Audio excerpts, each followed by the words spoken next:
Amigos oyentes, una vez más con ustedes, seguiremos en esta serie sobre las guerras civiles en Manizales. Habíamos dicho en anteriores programas que Manizales ejerció un papel militar muy importante desde 1854, cuando se da el golpe de estado del general Melo y cuando se derroca al general Melo. Y ahí de 1854 en adelante hasta 1895 Manizales tiene una figuración en todos los procesos de contienda civil en Colombia. Pero hay dos especialmente, como usted dice, José Germán, especialmente la de 1860, que es cuando Mosquera se rebela entre el gobierno nacional, separa el gobierno del Cauca de la Unión Nacional y declara la guerra, declarándose el mismo jefe supremo y militar del estado del Cauca. Esto es una serie de jugadas muy políticas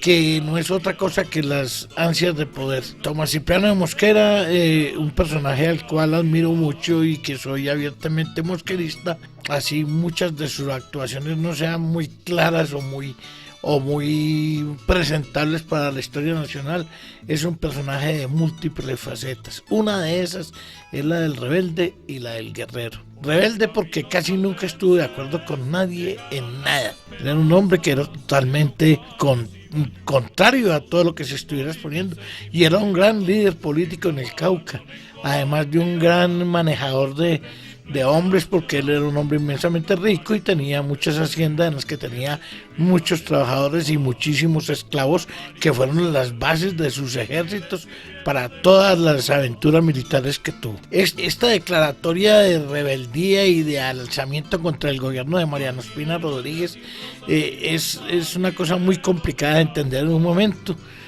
Nunca fue un conservador, pero aquí aparece como si estuviera...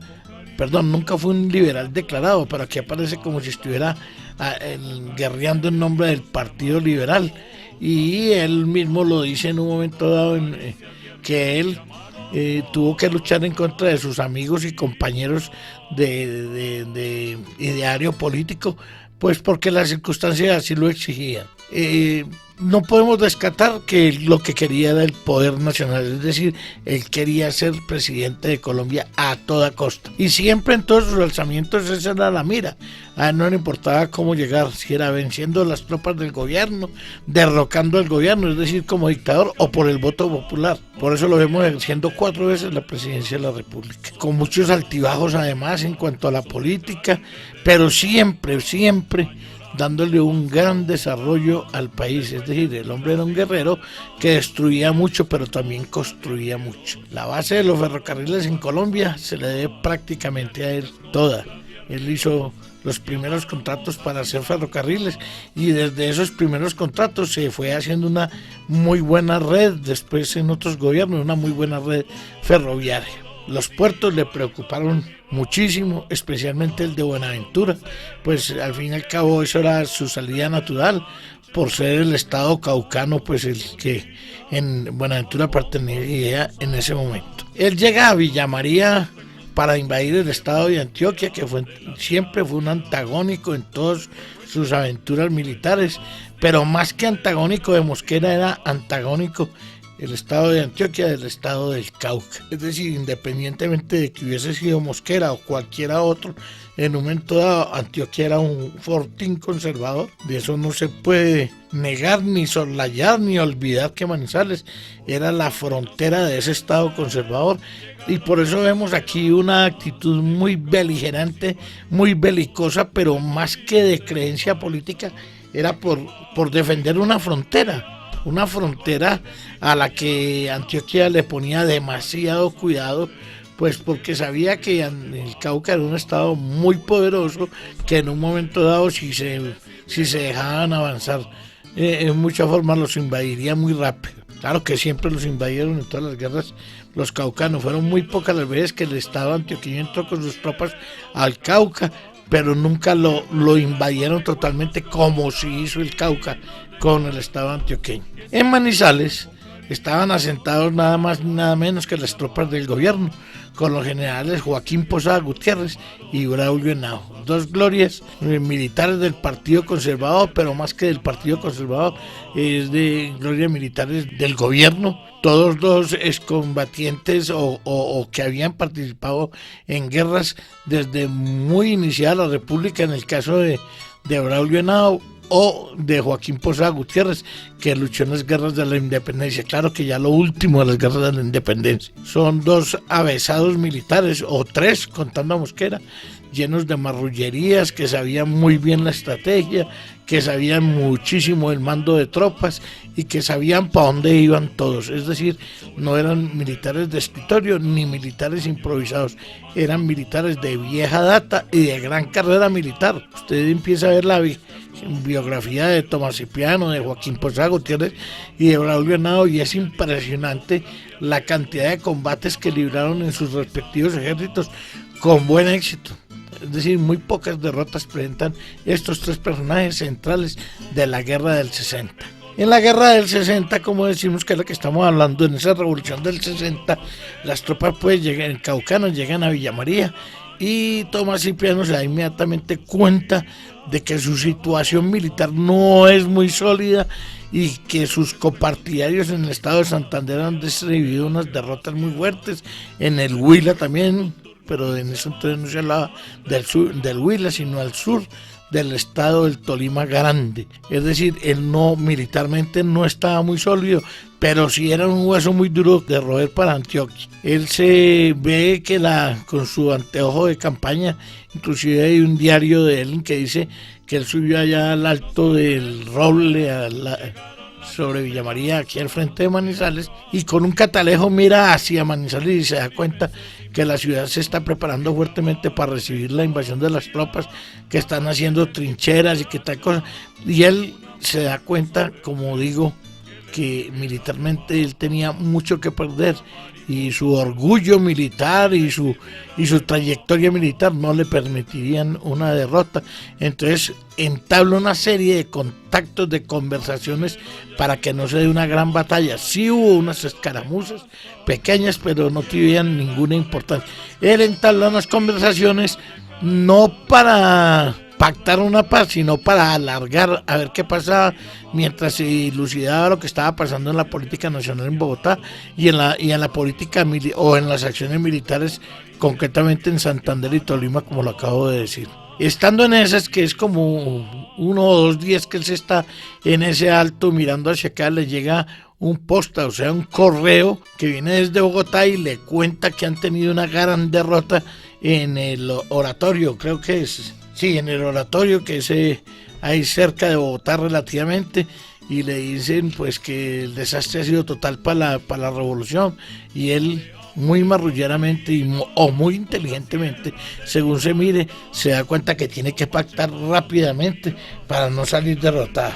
Eso fue la noche del 28 de agosto de 1860. Hay diferentes versiones de lo que sucedió, lo que cuentan los conservadores y lo que cuentan los liberales, pero en este caso lo cuenta es Tomás Cipriano. Lo que sí es cierto es que él ve un descalabro y una incapacidad militar para afrontar esa guerra que ya está pues en las goteras de la ciudad, pero él propone un armisticio que se llama la expunción. Expunción es una palabra que tiene muy poquita figuración en el lenguaje común y corriente. Es una palabra que denota o designa un pacto militar en donde ese pacto no da vencedor a ninguno de los dos.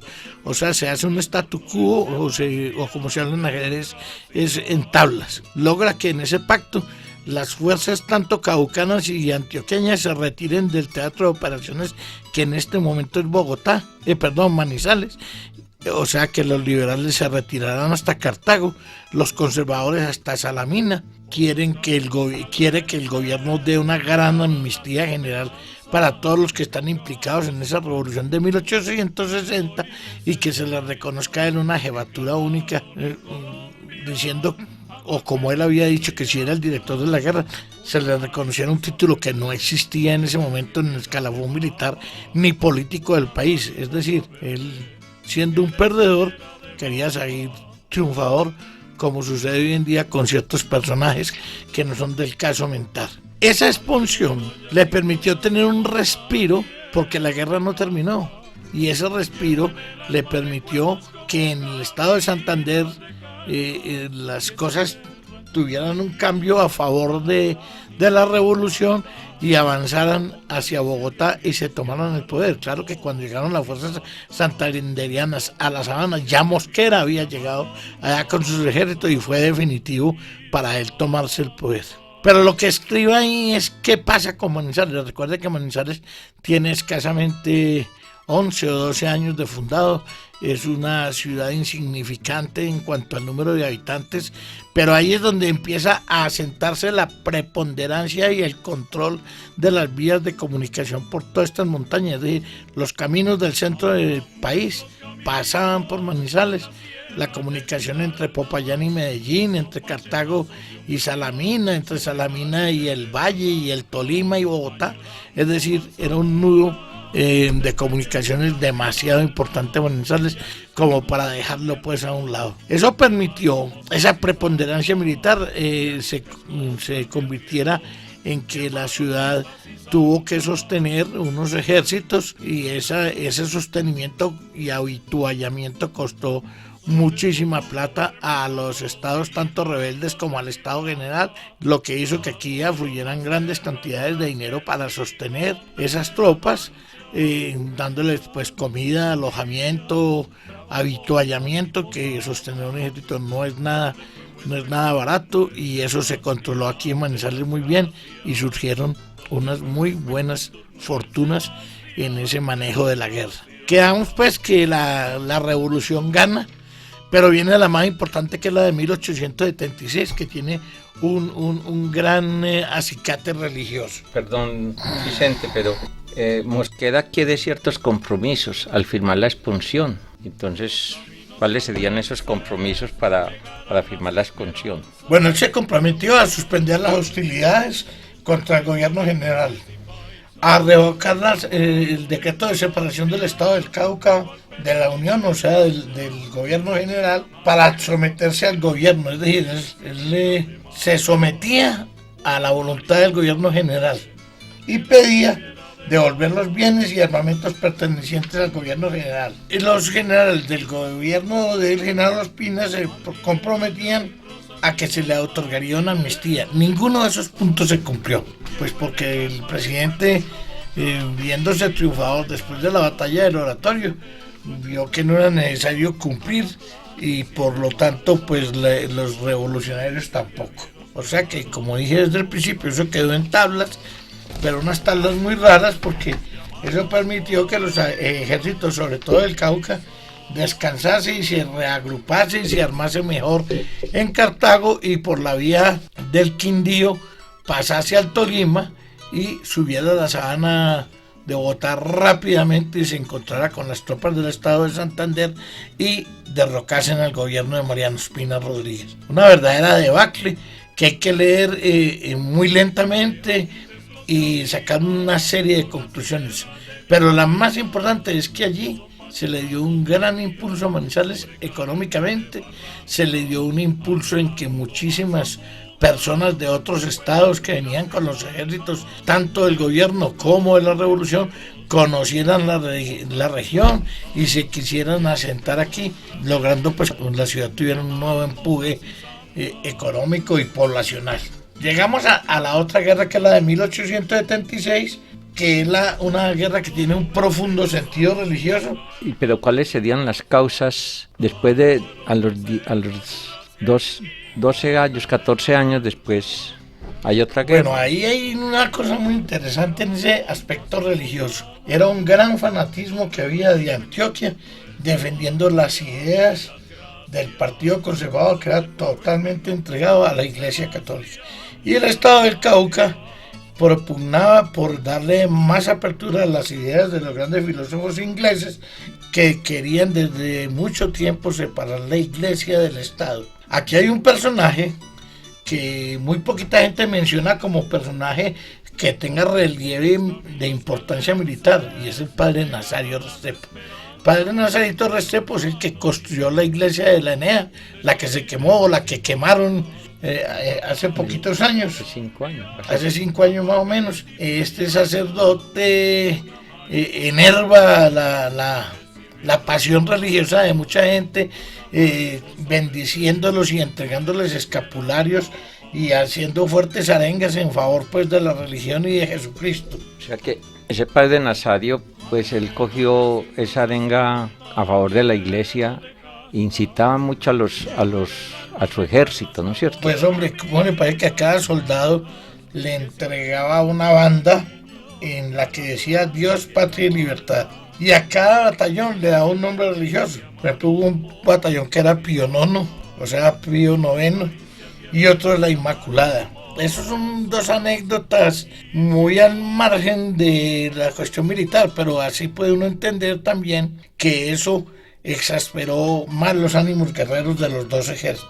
Había una gran polémica entre Tomás Cipriano de Mosquera y el Papa. Acuerde que Mosquera pues ya había desterrado a su hermano de la Nueva Granada, que era el obispo de Bogotá. Acuerden que Mosquera había dictado, o estaba por dictar, no, ya los había dictado, los famosos decretos de tuición de cultos, y habían hecho los de manos muertas, y había expropiado a la iglesia esos grandes latifundios que tenían, que habían sido producto pues de herencias o de donaciones que se le había dado, y eso hizo que muchas personas, no solo en Antioquia o en Caldas o en Manizales, siguiera a los ejércitos conservadores, sino en todo el país.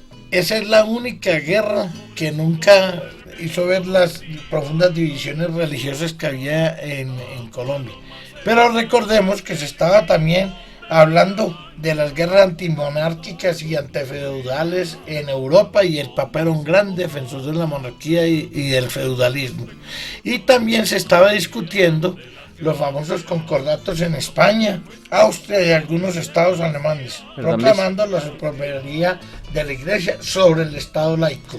Cuando se refiere al Papa, es bueno decir que fue Pío IX, que ya había empezado también en esa época, se estaba celebrando el Concilio Vaticano I, en el cual en ese concilio se reafirman las tesis antiliberales. Entonces por eso hay ese enfrentamiento aquí entre Mosquera y la iglesia.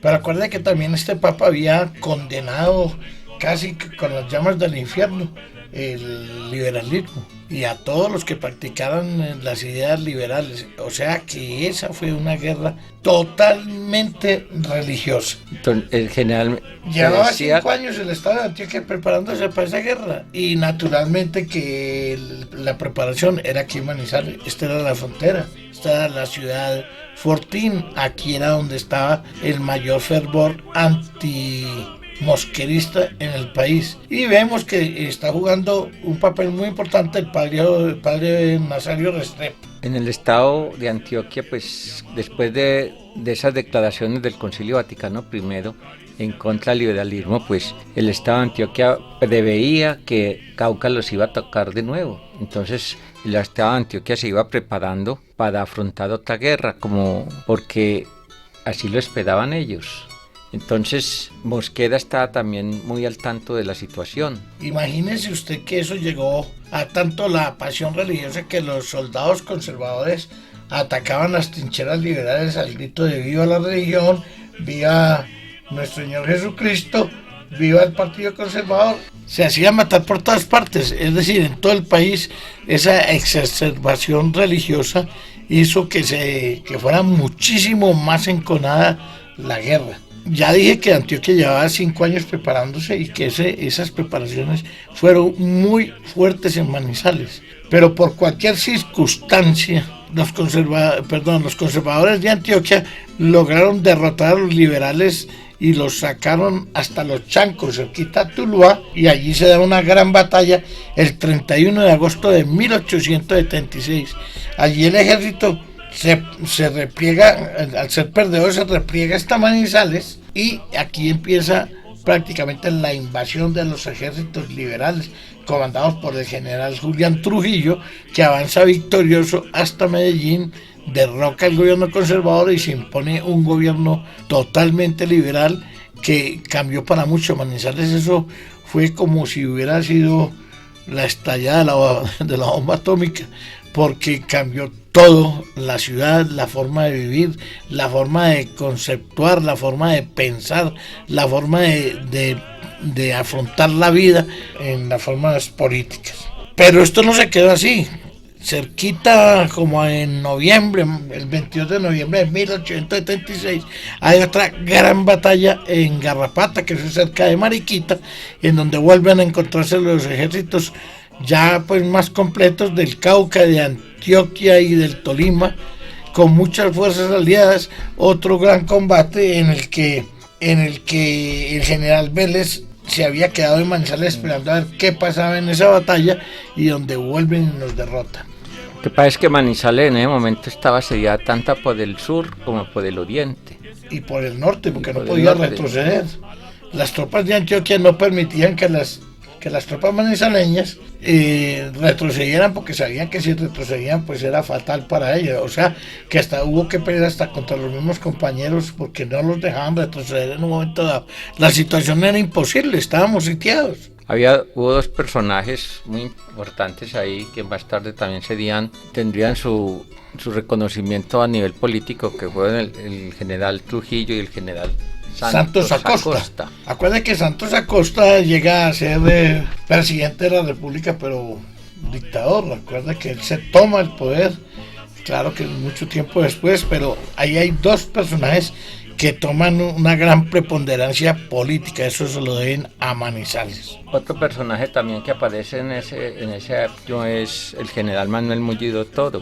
Ah, sí, Manuel Murillo Toro era un caudillo liberal que se opone muchísimo a la candidatura presidencial del general Julián Trujillo, pero de todas maneras sale derrotado porque Julián Trujillo queda de presidente de la República.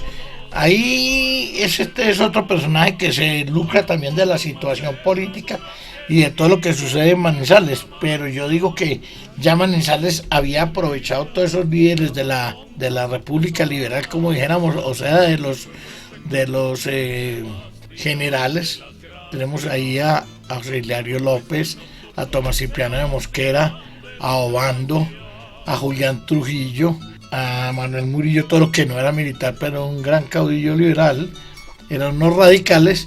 ¿Y cómo se aprovecha Manizales de todo eso? Viendo que estos grandes hombres en un momento dado toman el poder, le convencen a estos gobiernos de estos señores de que la colonización debe avanzar y que debe ser apoyada, pues porque se está dando un desarrollo a la frontera interior de Colombia, y vemos que estos presidentes son los principales apoyadores de la colonización, que es una epopeya netamente conservadora. Bueno, Vicente, estamos llegando al término de nuestro programa por hoy, pero es bueno resaltar dos cosas. Habíamos hablado siempre de Manizales, pero refiriéndonos a esta región.